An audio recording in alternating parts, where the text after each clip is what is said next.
HM Osabis, it's the Trickster. Welcome to another edition of 30 with Tony. We have the bossest music of any video show and classic movie reviews, and they can take that away, so hit it.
Well, hi, Keemosabis. It's Tony D'Angelo. It is May 8th, 2025, 3 p.m. Eastern, Ada Domini, in the year of our Lord.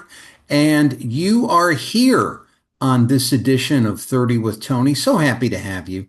So happy for all of the views and the circulations and everything you've been doing and the energy you've been providing to me and to this recording and to this broadcast. I can't tell you how grateful I am that I am doing something that you believe is valuable. And our viewership and our listenership increases every single week. Now, that's got to tell me one of two things. That's got to tell me that either there's a number of people out there that are growing in number that, hate my guts and can't stop loving hating me, or we're doing something valuable. Well, maybe it's a little bit of both, but I believe it's more the latter. I'd like to thank also our music contributors and our people who contribute ideas for videos and things. We've got a great movie review today, which I've got to share with you. It's got a little bit of a personal story to it, but we'll get into the fun stuff after we get into the business of the show. Our story today is consider the source. Consider the source. Now, my mother was an interesting person. Oh boy, was she interesting. Yes, she was a very interesting person. And I never really realized how much of a difficult life she had as a young woman coming into marriage until actually my first wife, Jean, God bless her, would talk to my mother about, her particular struggles as a young lady. And one of the things that happened with my mother was that she was an incredibly good student who had to get out of school to take a job to help feed her family during the Depression. What happened was the family was living in Jersey City, New Jersey, and the pretty much the sole support for the family. My grandfather had black lung. I don't know if he did odd jobs, so he wasn't really capable of anything physical as such. But my grandmother on my maternal side made a decent living cleaning houses. Now, the houses back then were mansion houses, and they were over the river, over the Hudson River, in places like Weehawken and Hoboken, New Jersey. Beautiful water view back in the days. It was kind of a sort of a pre-industrial look at New York. And what happened was, after the stock market crash in 1949, the Wall Street millionaires, I don't think there were billionaires at that time, had to give up their mansions. Well, ergo went my grandmother's job. And my mother took a job in a can factory, which she told me was brutal for 10 years.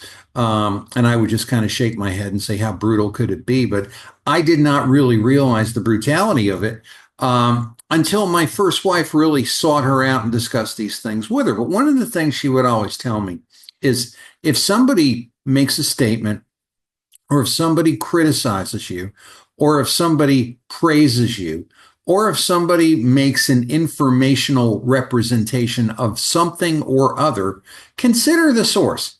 Why are they doing it? Now, there is a chance they are doing it out of a heartfelt sentiment.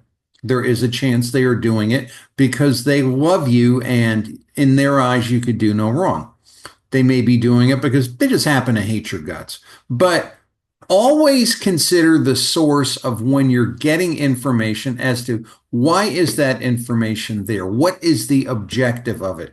What are they trying to portray? Now, that does not mean to be hyper sensitive and hyper skeptical of anything coming your way. Not everything that comes your way deserves that kind of attention. But if it's something which has an impact on your life, consider the source of it.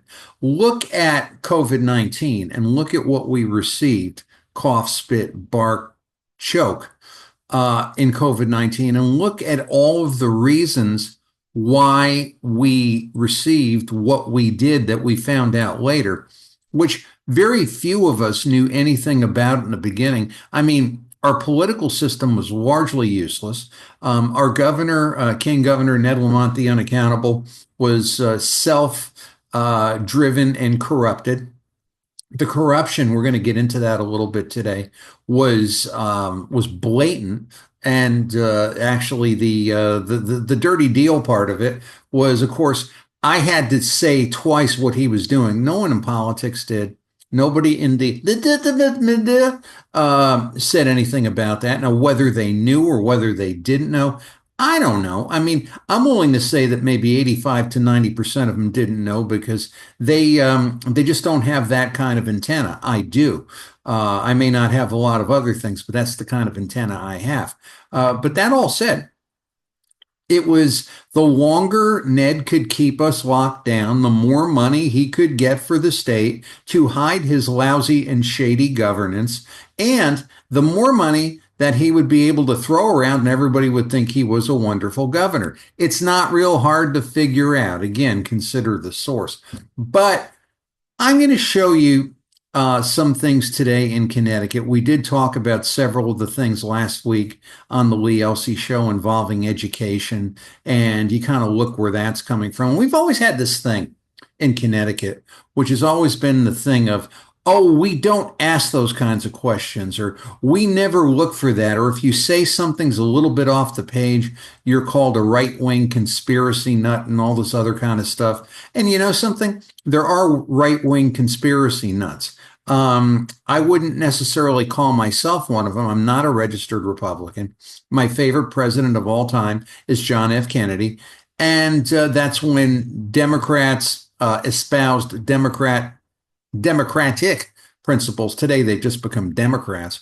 But the basically, I mean, I don't think in all fairness you can make that accusation towards me. Now, you can do it in a moment of weakness, and a number of people do. And some of the stuff is just so idiotic. I mean, the Democrats pay a lot of $50 trolls. I mean, just to say stupid stuff. It's okay. You know, how could I put it? Many people are converted by information. And a lot of the stuff that we do here, many react to it. Many people react to it.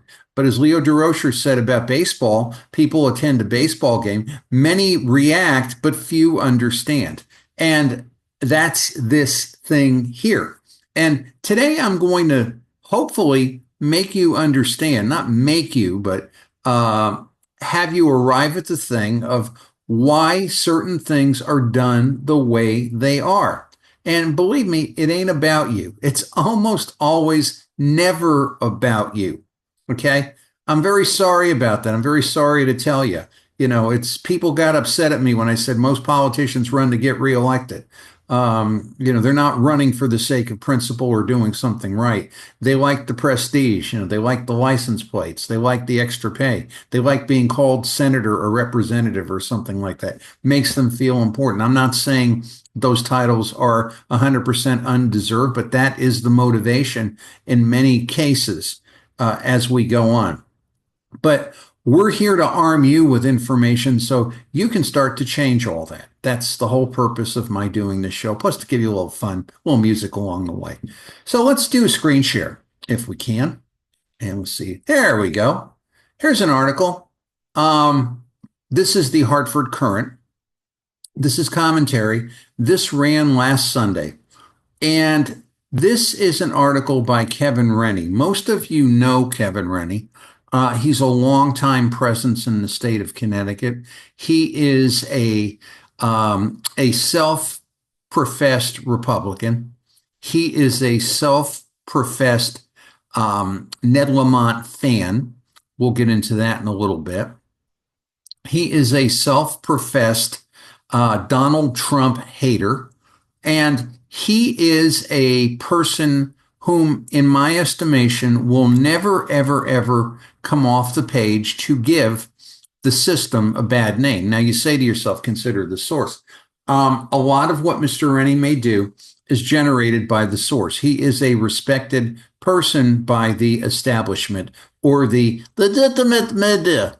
So we've got to look at what's really happening. Now, again, you know, those of you that want to call me, there aren't too many of you that do, but there's a couple of you that want to call me a right-wing wingnut and all this stupid stuff. I mean, these are the kind of people that must spend half their lives hiding under the bed. I hope the dust doesn't get to you down there. But with that said, my favorite journalist all the time, all time, was Mike Wallace. You know, 60 Minutes biography. The late night shows he used to do when I was a kid. Now, Mike Wallace was a liberal Democrat Jew, but he sought after the truth. He did have his biases, and a couple of his biases, we found out years later, were inaccurate, but his motivations were sincere. And he provided a lot of valuable information. So now that we've gotten all that stupid policy stuff, or shall I say politics stuff out of the way. It never deals with policy. Policy in Connecticut politics is like putting maple syrup in the oil container in your car. That's how far it is from what it's supposed to be. Mr. Rennie writes an article, or an opinion commentary to be more technically correct, called A Landmine of Damaging Unintended Consequences in Connecticut. Now, before we actually get into what's happening here, because there's a lot here, I want to make one thing very clear.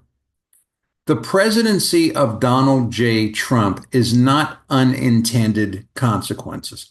Whether you love him or whether you hate him or whether you think he is the worst person on earth or you worship the ground he walks on, nothing this man is doing is unintended.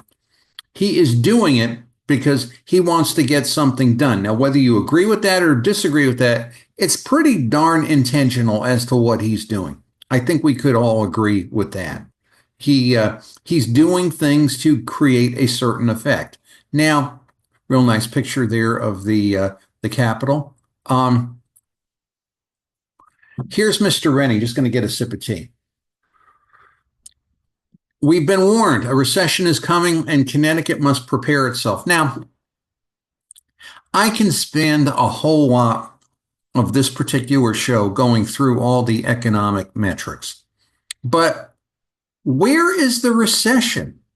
Where is the recession? Now, I agree with the fact when people tell me that they're concerned about spending. And they're concerned about spending because they don't want to go out and make that big ticket purchase. I understand house sales have become a little bit slow right now. And the reason for that largely is they're waiting on the economic plan of Donald J. Trump. Now, Donald J. Trump, to me, has articulated a very clear economic plan and a very clear vision for changing continuing the 2017 tax cuts that Mr. Rennie, of course, has benefited from being a small business.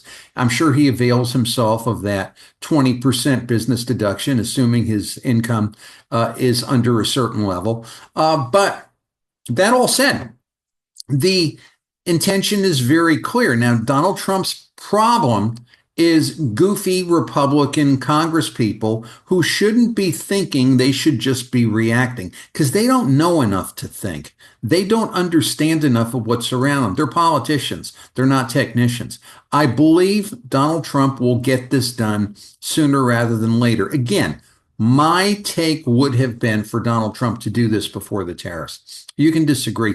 I support the tariffs. I think the tariffs are a good weapon to use, but I would serve up the grits with sugar rather than serve the grits first and then come back with a little bit of sugar. That's just me.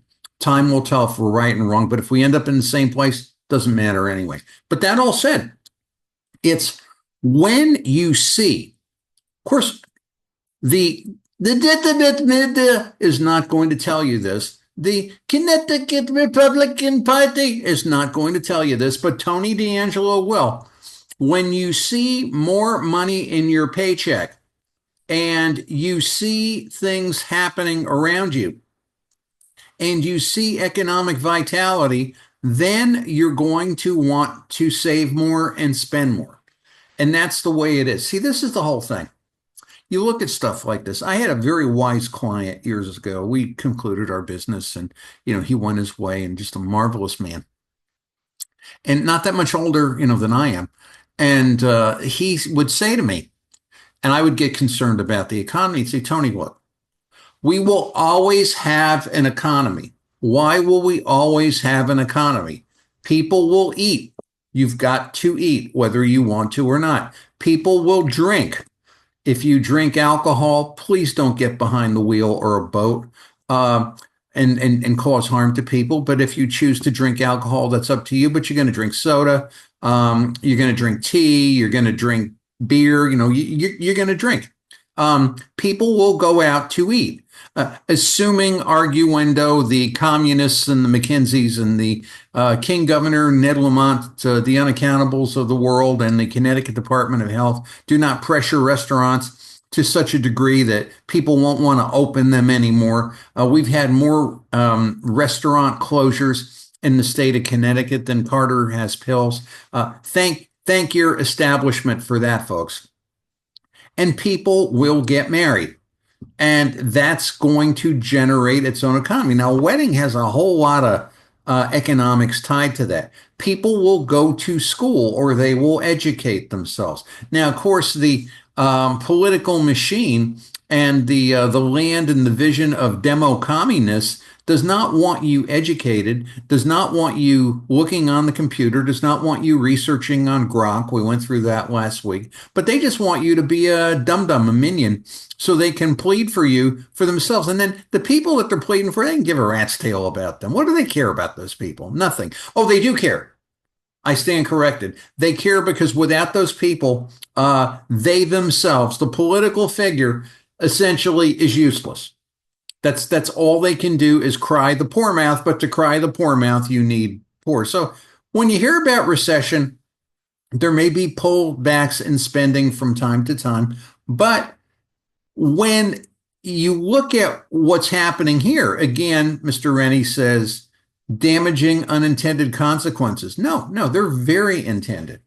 The object is to get the tax bill passed and permanent and to get more hands on money in the hands of the people. That's basically what's happening here. Now, Mr. Rennie's pushing back on that because that's obviously a world being tied to the reputation of the state that's uncomfortable for him. Because it's how does that help him? It doesn't. Basically, I mean, does he have a couple of business clients that may benefit from that? I wouldn't think so, but if he did, I'm sure he would see that. I presume he's a very intelligent man. Let's move on. And he gives some statistics. The economy contracted by 0.3% on annual rate in the first quarter of the year. I'm going to highlight that. Now, look, what were you doing in the winter? I mean, me, myself, and I was doing two things, maybe three, eating, working, and freezing, basically. We had 5 weeks here in northeastern Connecticut of temperatures that really didn't get above 15 degrees. I mean, Eversource, the Pollock Borough Electric Company, pretty much made out like bandits. My public benefits charge was sickeningly high. I mean, so you're going to have contraction anyway in a change. But no one looks at the big picture. And then he says here, that may not seem significant, but a dramatic drop from the 2.4% increase in the fourth quarter of 2024, a startling decline for one the wonders of the modern world, the American economy. Well, listen, Dodo Bird, there was a lot of excitement the last quarter of 2024. And that excitement was talking about the good things that were going to happen, tax cuts, border closed, energy policy, a real energy policy, frack, burn, drill, baby, drill. One aside about that. And this is the thing where the parties that be in Connecticut are so freaking visionless. It's sickening. I walked in the House, must have been, I think sometime last week. And I watch whatever you play or whatever you watch during the course of the day. I'm now, since Donald Trump is president, I'm now interested in the economy again. When non compos mentis Joe Biden was president, I wasn't interested in the economy. I was just interested in taking what little I had and keeping it off the table. Now, that's not a growth scenario for me or for anyone, because when I deploy capital, people get blessed, businesses do well, people get hired, jobs happen. That's completely lost on members of the political class who think that they are the source of things and they must protect the people. And the Connecticut Republicans may be a 75% version of the Connecticut Democrat in that regard. Does not believe in limited government. More than likely, they will serve their term and end up in the perverted and inept state government. That's really why they're there. And that's sickening to me, because you're not representing your constituency when you're doing that. You're there for another purpose. You may do a couple of things along the way, but basically, I think that's a sham and a shame. Okay, you can hate my guts for that. I really don't care if you do or you don't. But anyway, the thing that you look at is the economy will grow in anticipation. Now, the ever since day one for Donald Trump, there has been the most ridiculous media barrage of stupidity and mess and garbage against him. Now, Donald Trump, I believe, has to get that function better and faster. He started to do that. He started to get these people thinking about the tax cuts and to get the stupid Republican Congress people to kind of like shut up and get out of the way. And, honestly, truthfully, some of these people need to be thrown against the wall hard. It's just, I'm not advocating violence, but they're just so stupid and self-possessed and, what they think is important to them. But anyway, I walked in the house, as I was saying, and Stuart Varney on Fox Business was talking to the trade minister from Indonesia. Now, Indonesia is a green energy place. They might think Katie Dykes, hi Katie, they might think Katie Dykes is too dirty for them energy wise. But where was the trade minister headed? He was headed to Washington, D.C. to sign a minerals deal. Okay? So Stuart Varney says to the trade minister, so what's the, and he's a blunt Englishman. Says, where's the common ground here? Trump is drill, baby, drill, and you're all green. And the trade minister looked at him and said, hey, look, you're missing the whole thing here. It is a use of energy from all places. The fossil fuel is needed and necessary in order to get the green project started, and it's all supposed to work together. So it's actually a synergy, a collaboration. Now, you go to an idiot state like ours, and, net zero and all this other kind of stuff, and we're all supposed to have e-cars, and, we're all supposed to have these prop things running out, and they're all going to generate electricity. I don't know if those things will ever do what they're supposed to do. I mean, they haven't really done what they were supposed to be doing in a lot of other places to the degree that they were expected to produce. But leaving that aside, you're going to have to use fossil fuel to start them. It is a synergy. Connecticut, my point is, Connecticut is not a synergy. Connecticut is, we are told to be, are you pro fossil fuel or are you pro wind or pro, and it's like you've got to be one or the other. And plus we have Republicans in our legislature and in our Senate who do not espouse the Donald Trump energy policy. A couple of them have said a couple of things, I think because I've prodded them, basically because what they were doing was pretty much embarrassing. But it's where I've been saying a year ago, you have got to move this. How are you going to do AI? How are you going to do data centers? God help you, please. Do not do a data center in the state of Connecticut under no circumstances. I mean, I don't care if you are Adam Schiff. Don't do it. It is the worst possible thing you can do. If you could figure out a way to do a data center in Connecticut and keep the Department of Economic and Community Development out of it, maybe you got a shot. But anyway, we'll get into that in a little bit. But you've got to have fossil fuel. You cannot get there from here. That's the point. I drive down Route 44 on the way back to the corporate headquarters and Casa D'Angelo, and I see people charging their electric cars in the town hall parking lot. Now, they're usually there for a while, which is like me, myself, and I do not want something I've got to sit and charge for 2 hours. I don't have 2 hours to charge it. And then, if I had a charger in my home and having to do that whole upgrade, what does that mean? Is the thing dependable? If the power goes out, how much propane am I going to go in? If the lunatics are going to try to get rid of propane, how could I get the car charged? Doesn't matter. You've got to quote be net zero, even if you kill a whole lot of people. That's how idiotic they are and how polarized they are. But that all said, I'm not opposed to an electric car. I just want it to charge like my telephone. I have a lot to do, fortunately or unfortunately, I have too much to do. I don't have the time to sit there and play kowtow to your whimsy. But that all said, when you look at this, it's supposed to be a synergy. It's supposed to work together, but we polarize. Anyway, let's look down here. Again, this is an opinion piece. Kevin Rennie says the recklessly imposed tariffs have upended trade and the ability to business to plan the way ahead. Now, first of all, the tariffs were not recklessly imposed, Mr. Rennie. You might disagree with the fact that he imposed them, but he's got people who looked at this and said, China is killing us. China is cleaning our clock. These other countries are cleaning our clock. And is that acceptable to you?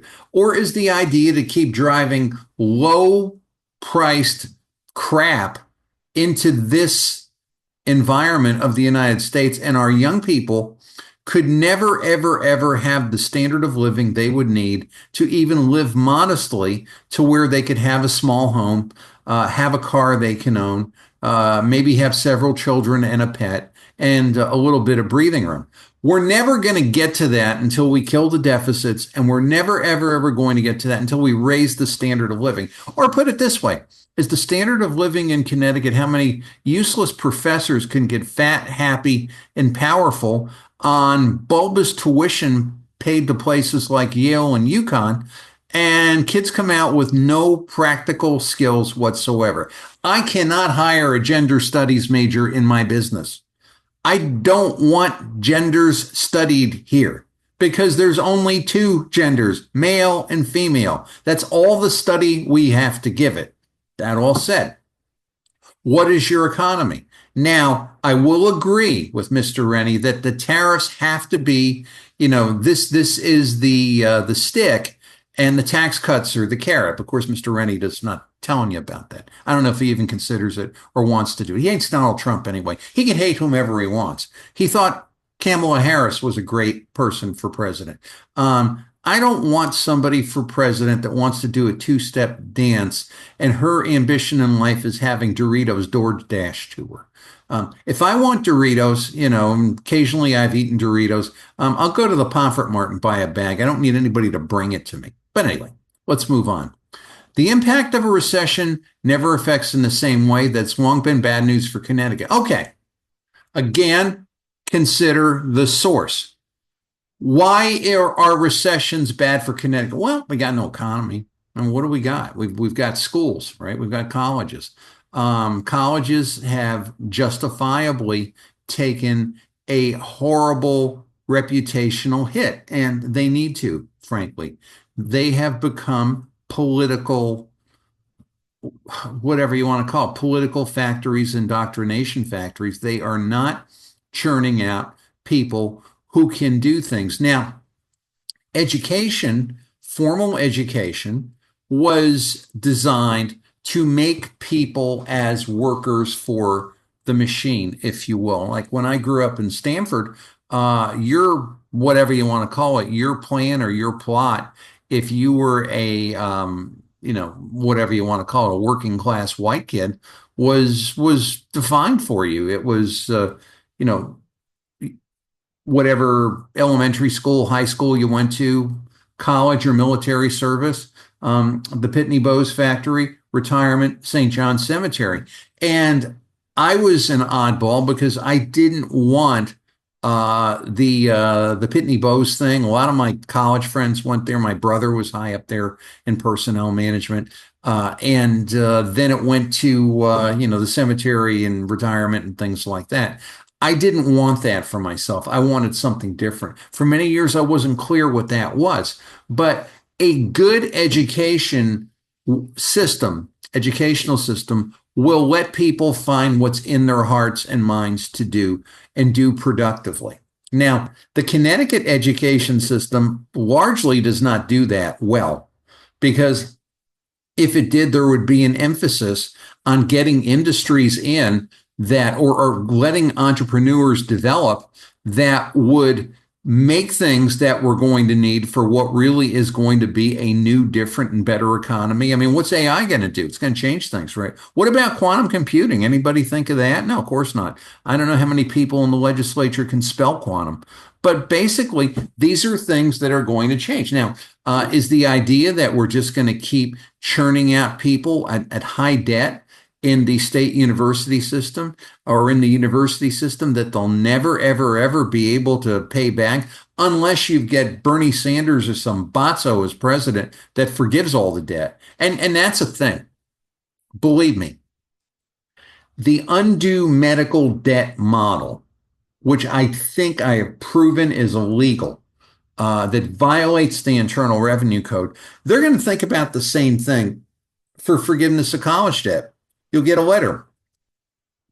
Your debt is forgiven. What you need donors donating to this charity to forgive the debt. And then the debt gets canceled. And then, you're going to see Ned Lamont's signature on the letter. Then you're going to vote for Ned Lamont. That is campaign finance violation. That is election interference. That is entire ignorance by a Republican Party as to how this is done. But they don't pay any attention to that. I don't know why.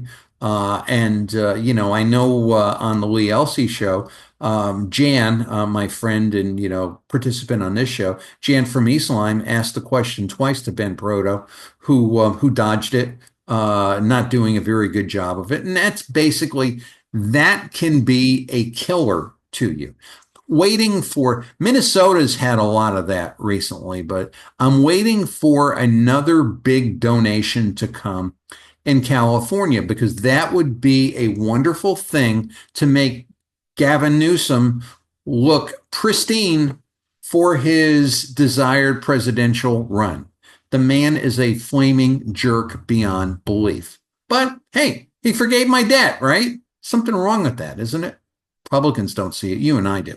But anyway, the Connecticut, for some reason, with a weak and non-existent economy, says, oh, we're going into a recession, because Connecticut is a consumption economy. It is a feeder economy. It is not a producing economy. I mean, what do we produce? Pizza, ice cream, college basketball, a couple of government contracted things. I mean, we're so dependent on what the government does and what education does. And education's taken a hit, a deserved hit, that, where do you go? What do you do? Now, in my case, in the case of others, give us the tools. We will make our way.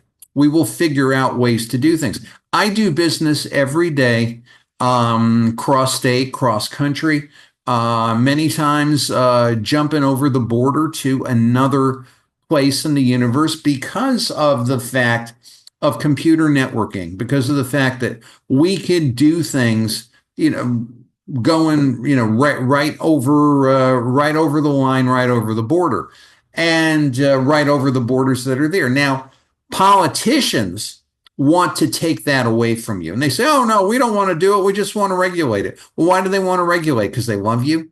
Because they want to protect you? They don't care about you. You matter nothing to them.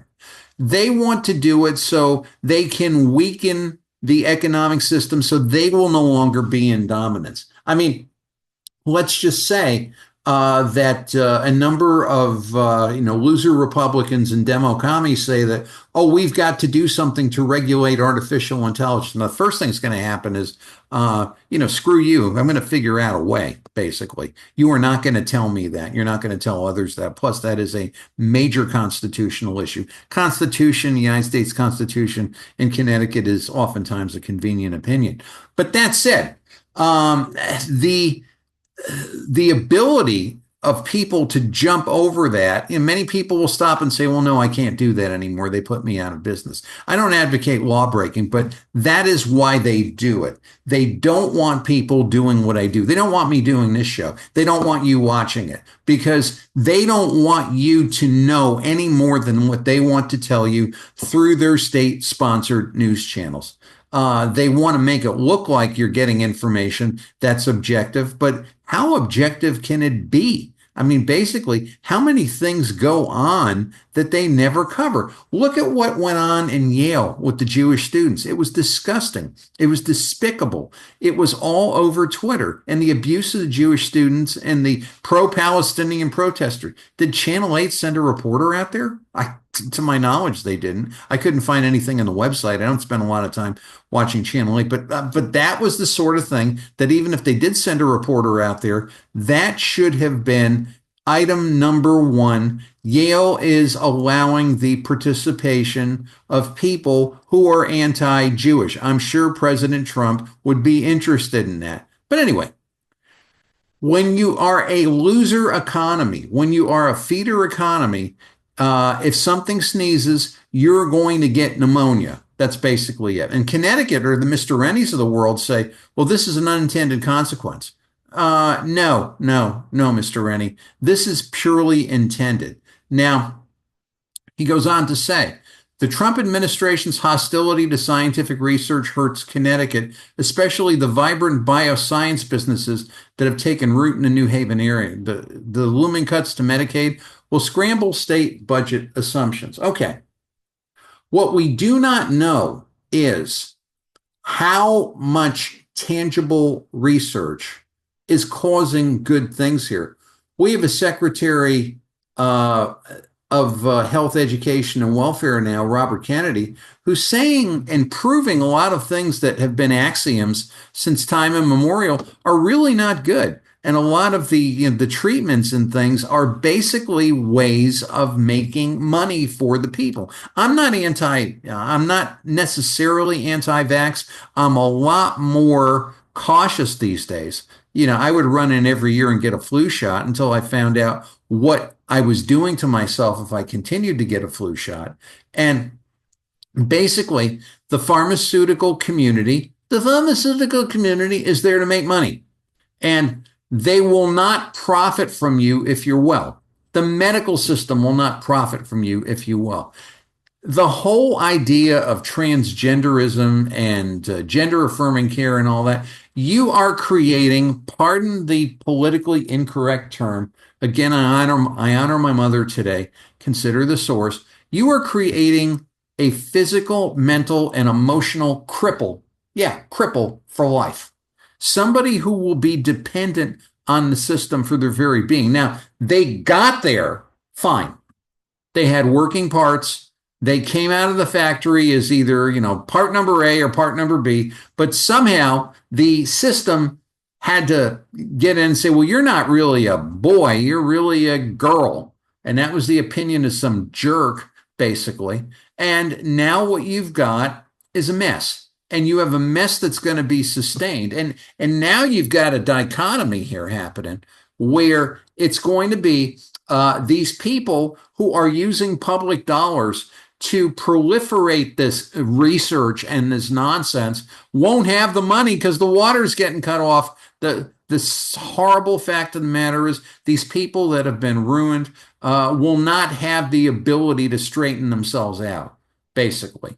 And that's not good. But then again, it's like what took place here was horrible. So you kind of get the drift here of what Mr. Rennie's saying.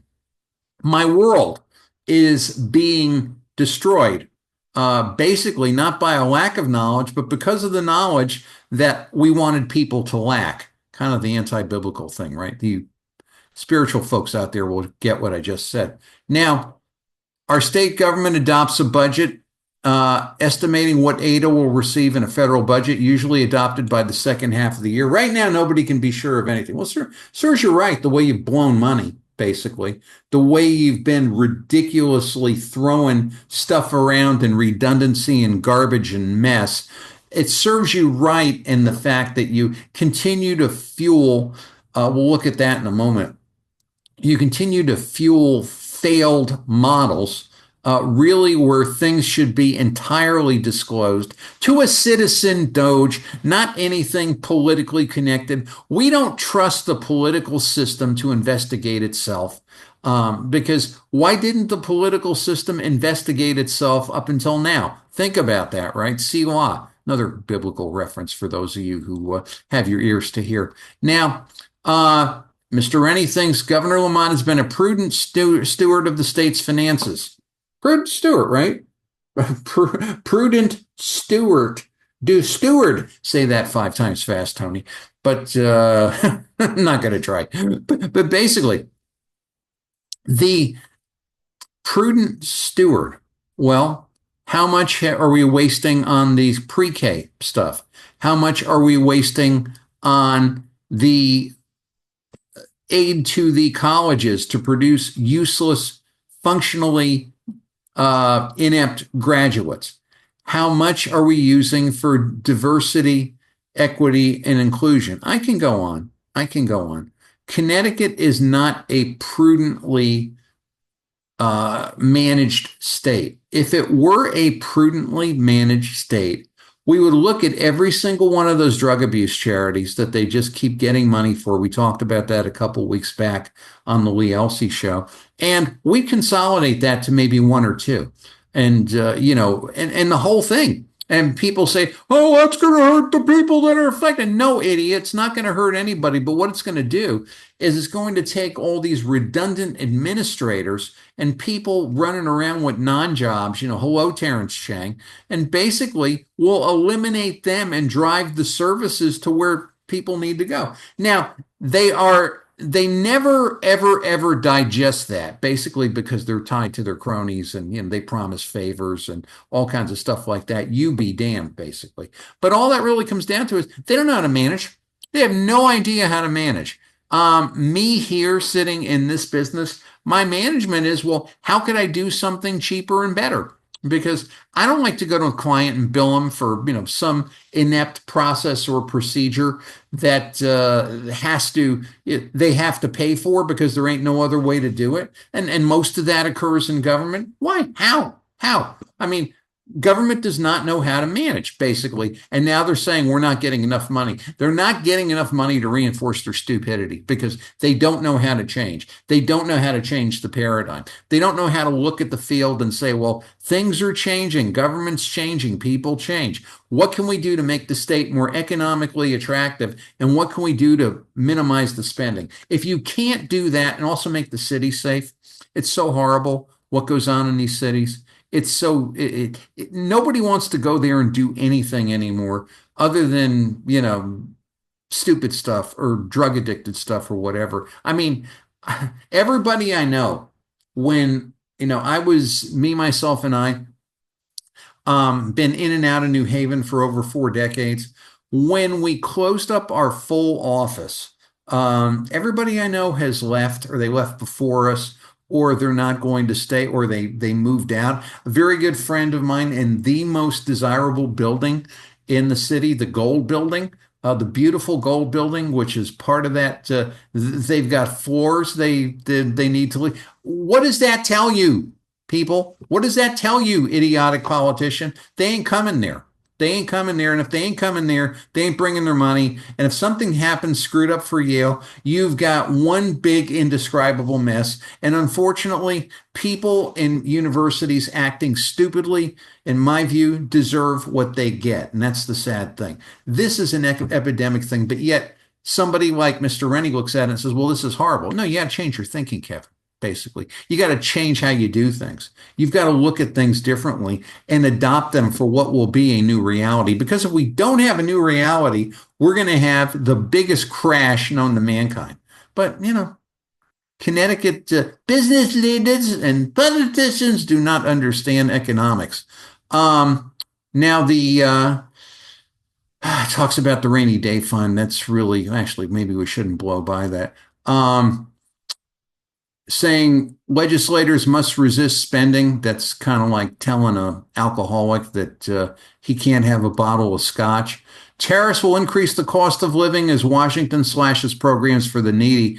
Mr. Rennie does not take into account that the tariff, in conjunction with the tax cuts, will make things better. But they don't look at that. But yet again, consider the source. Mr. Rennie is tied to the source, and the source right now in Connecticut's in a lot of trouble. And I ain't shedding a tear personally. But basically, who owns Connecticut? The employee unions, right? The whole thing, in the estimation of many, is to keep paying state taxes so the unions can get what they want and cry the poor mouth and make you feel guilty. And the politicians are terrified of the unions. Republicans came out with their budget. Right. Shocking, chilling.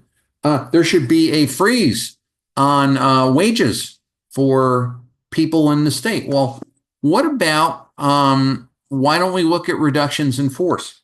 Why don't we look at consolidations? Why don't we look at tapering things? They're terrified to do that because they do not want to alienate the union vote, but yet does it not come to them against us, basically? how much longer can somebody like me sit there and fork it over for your stupidity and your redundancy in government? I'm not against state workers. The state needs to work. I mean, but all I'm really interested in are basic services. The state does not have to be your mommy or your daddy. The state wants to be your daddy, and the Democrats, of course, love that, and the Republicans are either in agreement with that or too scared to say, no, that's not correct. That's the sick situation we are in. And the only way I believe that could be dealt with if there isn't voluntary change is the old country hardball, cut the water off. Because, it has to end somewhere. It just needs to. It can't keep doing what it does forever. My property taxes can't keep going up forever and ever and ever and ever in gargantuan sum. What do I get for redundant domestic violence and drug abuse charities? What do I get for education failures? What do I get for a growing need for special education? As we said on the Lee Elsey show, isn't that indicative of a problem? And the fact that special education kids increase in number, doesn't that indicate that there's something wrong in society? I love children. I'm not putting anybody down, but that's not a positive development. The number of drug addicts and gambling addicted and domestic violence cases is not a positive indicator for what you're doing. The old Jews were right. The apple doesn't fall far from the tree, but yet you've got a lot of people on the food chain who want to see it keep going on. Okay, so let's keep going on.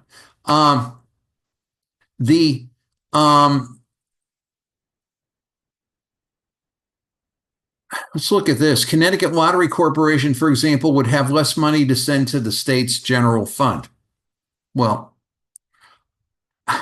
is there ever really been an accounting for what the Connecticut Lottery Corporation does send with all of the mess that's going on with them? And is it a good idea? Of course it isn't. For people to gamble away their paychecks on lottery tickets, for that to be an incentive. I mean, shouldn't we be disincentivizing that? Now, if you want to go buy a lottery ticket, go ahead. I will not. That's my choice. There's a long story with that. But basically, when you're looking at quote unquote a negative habit to be a revenue driver, is that not indicative? I say negative habit because 99.99% of all lottery people throw their money in the street or throw it to the stupid state. It really is, in my estimation, a tax on people that don't know how to do math. But look at the statistics and prove me wrong. That all said, if you're looking at that as a driver, and it is quote unquote a negative social behavior, not that we all do perfect things. Go eat a chocolate bar. That too is a negative social behavior, or it'll hurt you if you eat too many of them. That's not good. That goes to show you that you're depending on something for your economy that is indicative of what's really wrong here. And he goes on to talk about the fact that there's board members of the quasi-publics, whatever in the hell a quasi-public is. We will never see and the board members of the quasi-publics will have their health insurance paid by you and me. We're never going to see a governor come out of the state. I mean, I'm just waiting for what I'm going to get a sip of tea, if you don't mind. What person, I'll be kind, the GOP rolls out for purposes of an election. Will they look at the quasi-publics and say, shut them down, shut them down? This should be, you can have departments and divisions, but not freestanding organizations. What do quasi-publics spend? I mean, can we get real-time data with that? Well, no, we can't, because they don't want you to see what they spend. I can get very old data. I can ask FOI, but FOI takes forever. And when they see my FOIs come in, they hide under the table. So basically, Mr. Rennie doesn't question the fact of why do we even need quasi-publics? They bring no tangible value. If you need those people, you can have those people, but you can get rid of the dumb organization and all the administrators and all the redundant tax spending that is done for purposes of that. Now, goes on to talk about Aaron Stewart running for governor, talking about how much money that New Britain is getting or not getting, or whatever the case may be. I'm not terribly impressed with this discussion at all. I'm not terribly impressed with what she's saying. I'm not impressed at all with what Mr. Rennie is complaining about.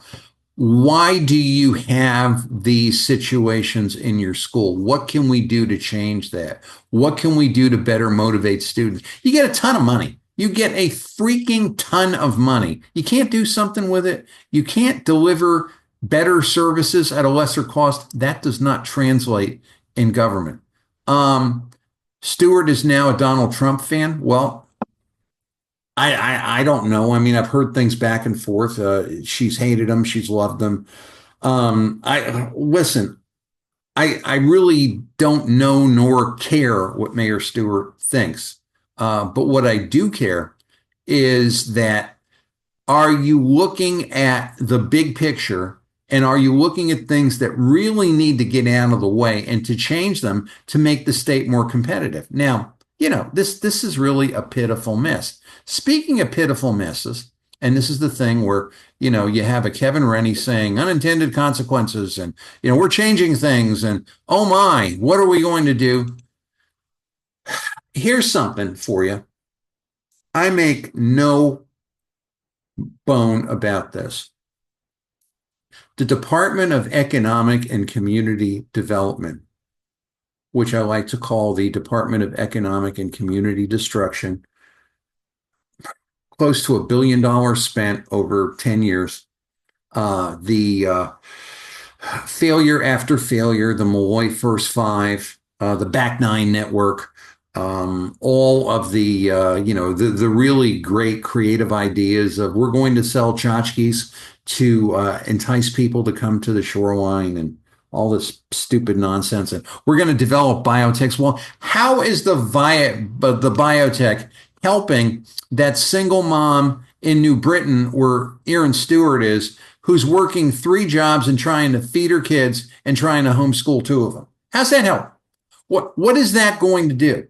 Do you think that those people in that biotech will give you so much more tax money when they come into Connecticut, and that they'll be able to have the government support these people in New Britain and places like that, or West Haven, or wherever you want to go? Is that the idea? Well, no, honestly, truthfully, those are rare occasions. And if you got people that intelligent, they're going to get the hell out of here as soon as they possibly can. That's not building anything. But yet our political system, yes, our Republican Party as well, does not question and does not ask for a complete doging of the Department of Economic and Community Development. Now, I have said, and I stand ready to do this, we need a citizen doge. I mean, the political system the political parties and the state agencies are too corrupted to represent themselves transparently.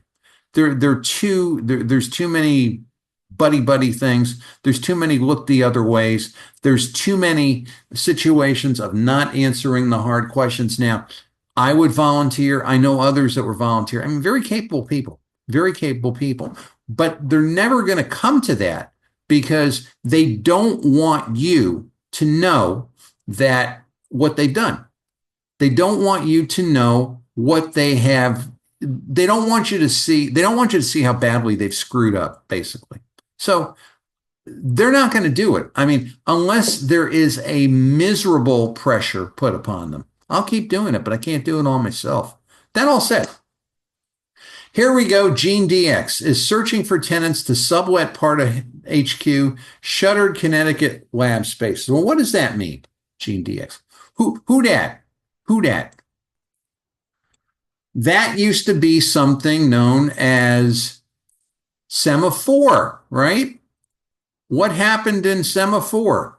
We remember Semaphore. We'll kind of see if we can do a computer trick here and blow that out for you a little bit. Semaphore, right?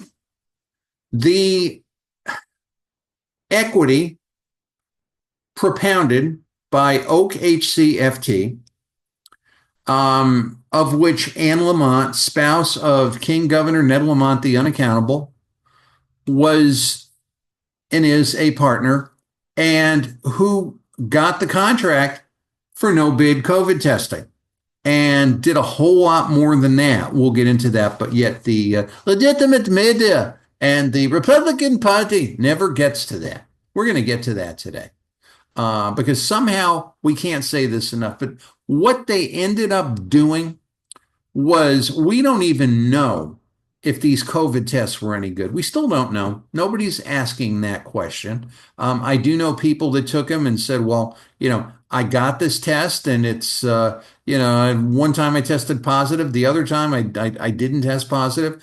Actually, Semaphore, who was, we'll go back to the vacant building, Semaphore, who was the leader, the supposed leader, or so we were told, the innovator in COVID testing, was left standing on the road like a bum wearing a barrel when other boxed COVID tests came out. Why weren't they thinking that? Why weren't they doing that? Well, that was never the idea. You see, the idea was to get state money. We're going to look at that in just a little bit.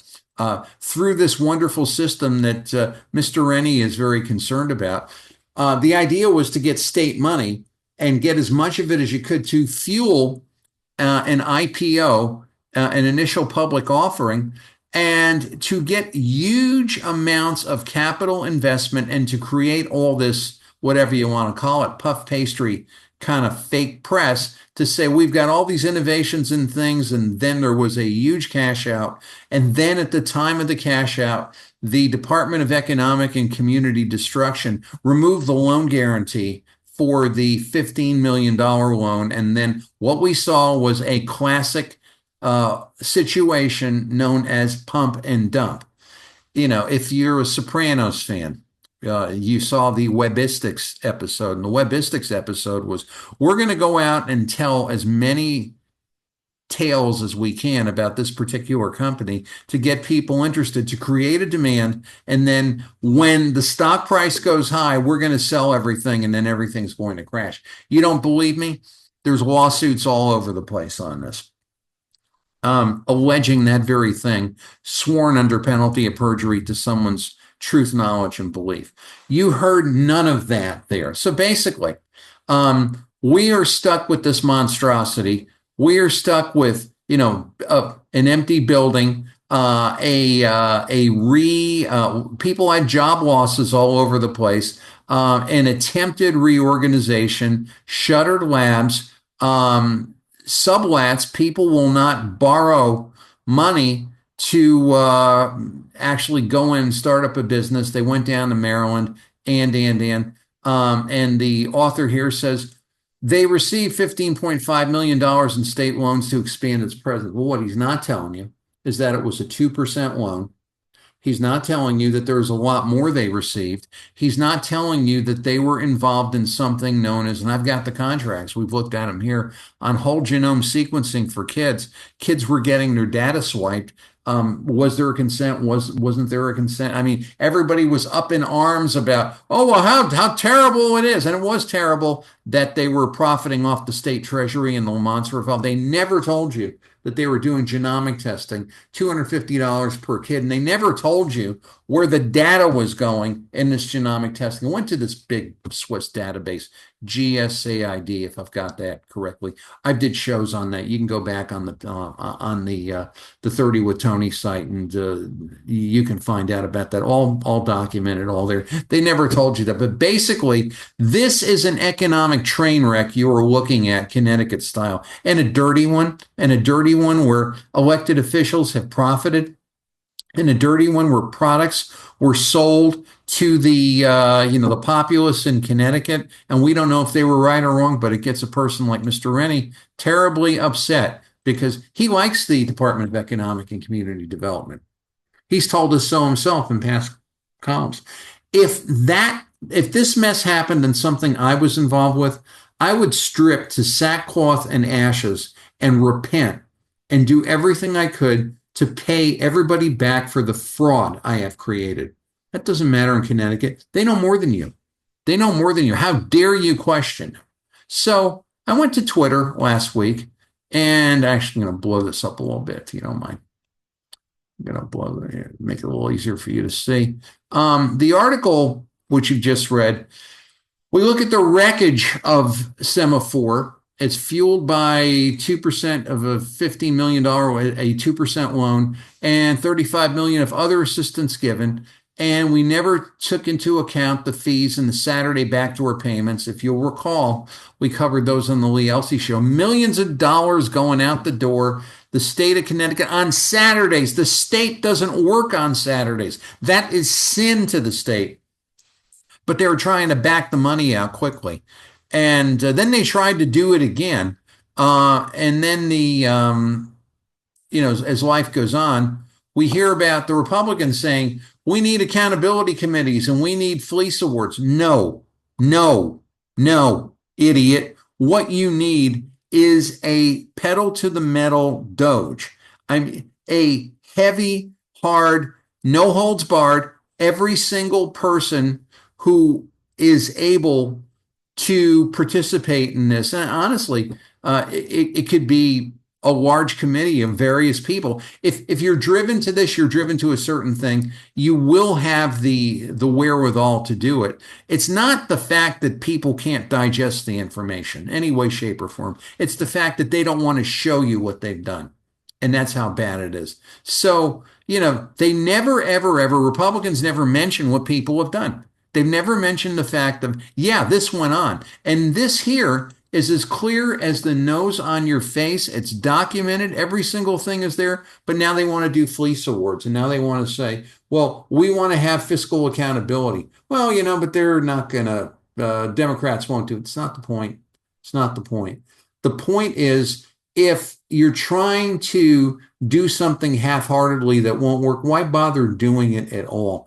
People will respond to the fact that, especially what Mr. Rennie's concerned about, the fact that, aid won't be coming. People will get very, very, very angry if they see their lives being tampered with directly by government stupidity, and they will react. But the problem is, who is the enemy? Who the enemy's a lot bigger than what you might think. So with that, I want you to think about, consider the source.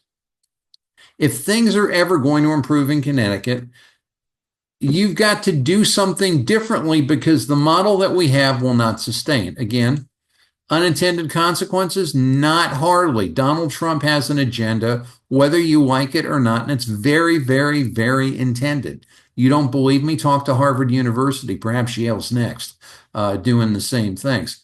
This is the kind of failure that they want to, quote unquote, pass to you as success or not tell you the whole story. And this is what's really happening.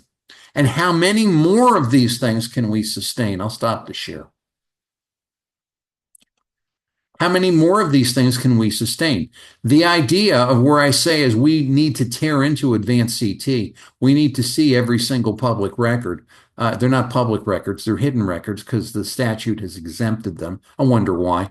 Or the Yukon Foundation is to look at things to say, how do we fix things? And we never want to see these messes again. But the louses won't let it down. As a matter of fact, they'll give it credibility, which is disgusting.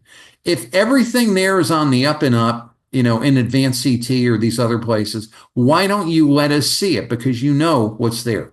You know what's there and you don't want to tell us. Well, we're going to keep asking and we're going to keep doing, because sooner or later, the noise is going to become so great that it's going to be deafening.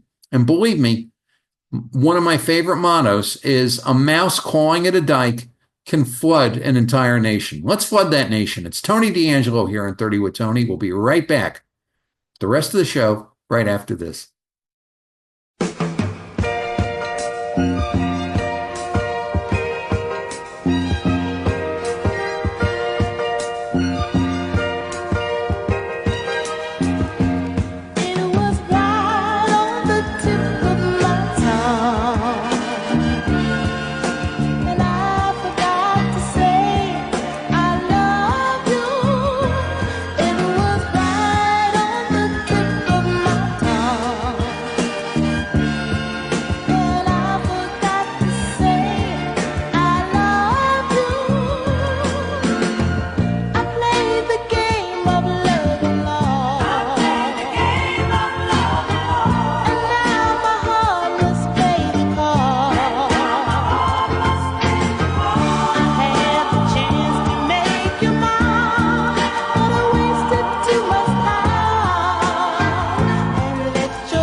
HMO Sobbies. It's the Trickster. It's time for a 30 with Tony classic movie review. And here's Tony.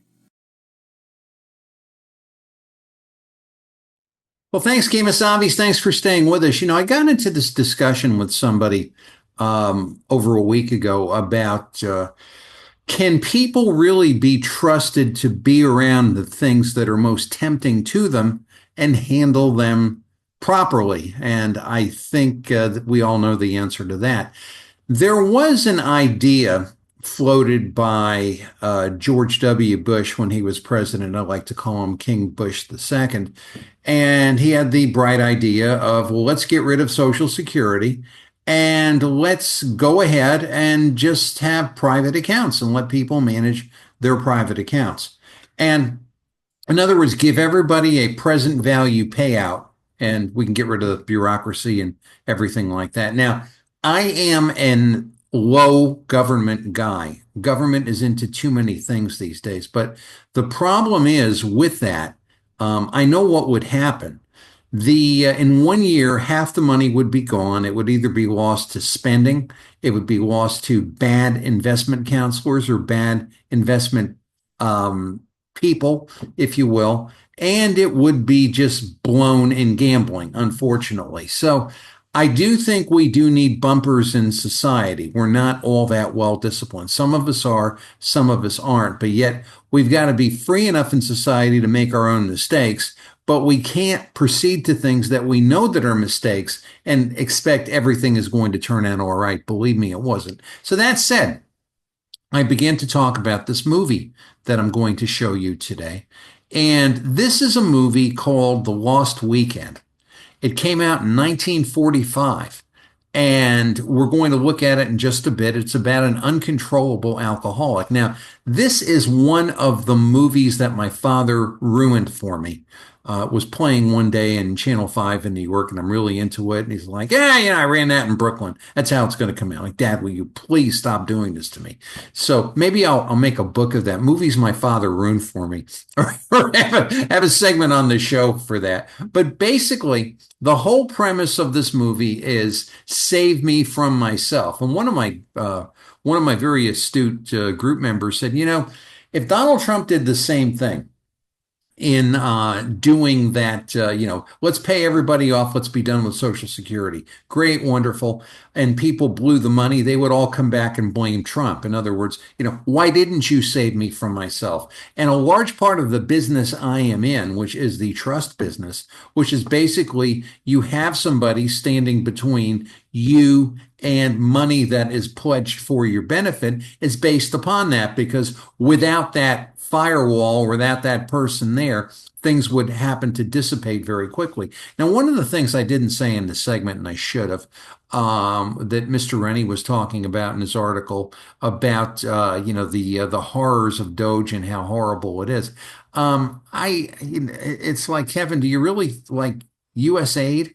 The caves. I mean, all these hard the redundancies that take place. The 97 bureaucrats needed to move one thing to the other, and I don't want to get off on that, but basically, the whole idea is we're saving one from themselves is a very good idea. Saving them to the point of destroying them does something entirely different. Anyway, back to the movie review. Let's look at this, and here we go. Actually, you don't want my Zoom screen. You want this. It is The Lost Weekend. It is a 1945 American drama directed by Billy Wilder. Look at Billy Wilder's career, starring Ray Milland and Jane Wyman, based on Charles R. Jackson's 1944 novel about an alcoholic writer. A historically highly rated movie. On Rotten Tomatoes, it got an approval rating of 97% based on 70 reviews. Pretty good statistical sample. As we talked about last Tuesday on the Lee Elsey Show, what is a representative sample? So what happens is alcoholic New York writer Don Burnham is packing for a weekend vacation with his brother Wick, although they are leaving mid-afternoon when Don's girlfriend Helen drops by for gifts for him and 2 tickets for a concert. Don suggests that Wick attend with her. The brothers then catch a later train. His motive's self-serving. He has a bottle hanging by a rope outside the window. And this is basically it. He had such a complex in this movie that it was his brother's obligation in his eyes, in Ray Milland's eyes, Don Burnham, playing the Don Burnham character, that my brother has to save me from myself. I am no longer responsible for what I do. And I think there's a lot of that in politics today, too. So what Don does, and Wick pretty much just cleans out everything, cleans out the money. You can't get any liquor regardless of what you do. He goes and he buys rye, and then his drinking makes him lose track of time.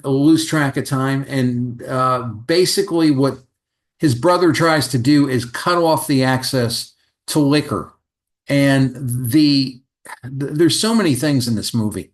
Just the fact that when you're addicted to something, how it just completely ruins your life. And also what it does as far as ruining the lives around you, and where you start to look at others. This is really the critical thing.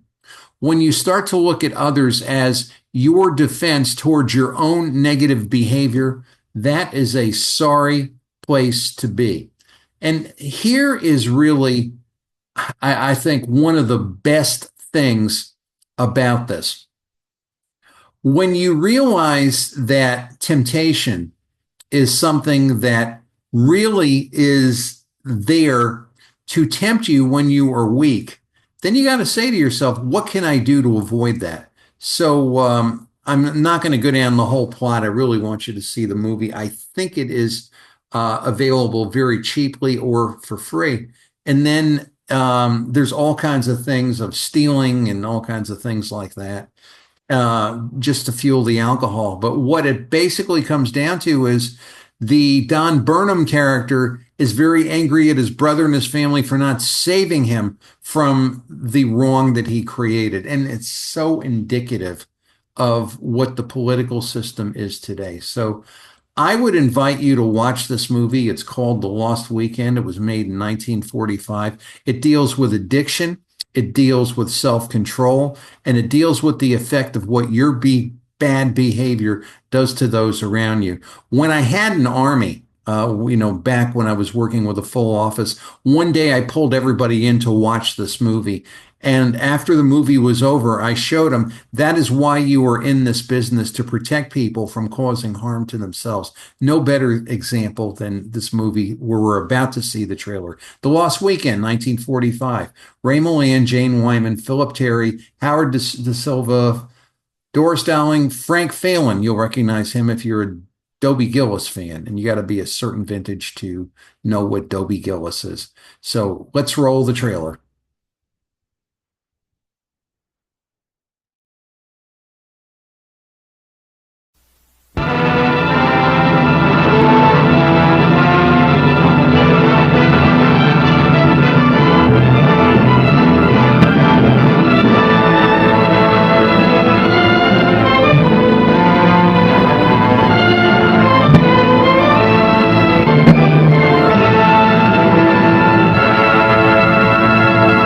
The most startling novel of the decade, brought to the screen with uncompromising frankness, pulling no punches, knowing full well the storm it would cause. For this is a relentless, terrifying tale of 5 lost days and nights, torn from a man's life, bearing his heart and soul. The Lost Weekend, starring Ray Milland in one of the great performances of motion picture history, and Jane Wyman as the girl who shared his desperate journey into fear. You just happen to walk in on this. Now, if you know what's good for you, you'll turn around and walk out again, and walk fast, and don't turn back. Down strange, forbidden byways he wandered in search of his soul. One woman loved him too much to let him lose it. Another wanted him enough to take him without it. You do like me a little, don't you, honey? Why, Natch, Gloria, Natch.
I don't need to make personal appearances at this point in time in my career. I am on the top of my game. I'm on the prime of my game. I ain't passed nothing up, baby. And I ain't gonna pass this up. 30 with Tony, Thursdays, 3 Eastern on Twitter.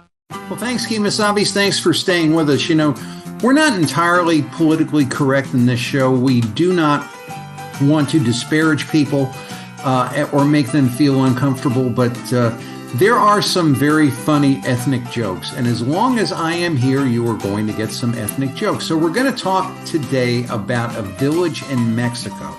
And one day there is a Mexican farmer, and he's working in the fields, and he's working with his wife and his mother-in-law and his family. And there's a burro, a donkey, a jackass. And the jackass hears something go by and kicks the mother-in-law to death. So what happens is there's a funeral. And at this funeral, 8,000 Mexican men show up. And they're very somber, and they've all got their sombreros, and they're putting the sombreros over their heart. And the father, the Catholic priest who's pontificating over the ceremony, turns to the farmer and says, you know, Senor, your mother must have been loved by men. Look at all these men. She had such an effect on them, and they are so reverent and paying so much attention. And the Mexican farmer says, no, Padre, that wasn't the case at all. They didn't even know my mother-in-law. Didn't know your mother-in-law? Oh, no. They're all here because they want to see if they can buy the burro. If you've never had a mother-in-law like my first mother-in-law, I can't explain it to you, kids. It's Tony D'Angelo here on 30 with Tony. Thanks, Kemosabe's. Thanks for being with us. We'll be back next week with an even greater show. How's that for talking fast? So long.